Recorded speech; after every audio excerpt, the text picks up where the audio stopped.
Hi everyone, simple interest தனி வட்டி. அதாவது எவ்ரி காம்படி எக்ஸாம் பார்த்தீங்கன்னா அட்லீஸ்ட் 1 or 2 கொஸ்டின் பார்த்தீங்கன்னா சிம்பிள் இன்ட்ரெஸ்ட் கேட்பாங்க. அதாவது தனி வட்டியிலிருந்து கேட்பாங்க. ஈவன் தோ நம்ம எக்ஸாமே போகலைனாலும் காம்படி எக்ஸாமே அட்டன் பண்ணாலும் இந்த மாதிரி கான்செப்ட் வந்து we should learn what is simple interest. Simple இன்ட்ரெஸ்ட்னா மொத்தமாக பார்த்தீங்கன்னா பிரின்சிபல். ஓகேங்களா? பிரின்சிபல்னா நாம வந்து நம்ம கிட்ட ஒரு 1000 ரூபாய் இருக்கு. ஓகேங்களா? அந்த அமௌண்ட் பிரின்சிபல். ஓகேங்களா? அதை ஒருத்தருக்கு ஒரு குறிப்பிட்ட வட்டிக்கு கொடுக்குறோம். ஓகேங்களா? ஒரு குறிப்பிட்ட வட்டிக்கு இத்தனை வருஷத்துக்கு கொடுக்குறோம். எக்ஸாம்பிளுக்கு ஒரு 1000 ரூபாய் இருக்கு, 4 வருஷத்துக்கு 5% வட்டி கொடுக்குறோம். ஓகேங்களா? அப்போ நம்ம அந்த வட்டி 5% வட்டிங்கிறது ரேட் ஆஃப் இன்ட்ரெஸ்ட். ஓகேங்களா?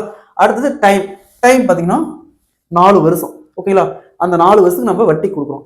அப்போ ஃபைனலா அந்த 4 வருஷத்துக்கு அப்புறம் அதுக்கு ஒரு வட்டி போட்டு அவர் தருவார். ஓகேங்களா?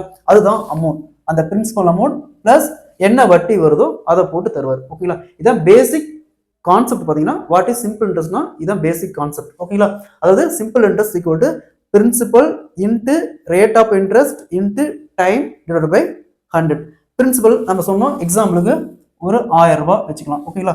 இதில் அப்ளை பண்ணி பார்க்கலாம். எக்ஸாம்பிளுக்கு பிரின்சிபல் பார்த்தீங்கன்னா 1000 ரூபாய், ரேட் ஆஃப் இன்ட்ரெஸ்ட் பார்த்தீங்கன்னா 5%, டைம் பார்த்தீங்கன்னா 4 வருஷம் டிவைடட் பை 100. ஓகேங்களா?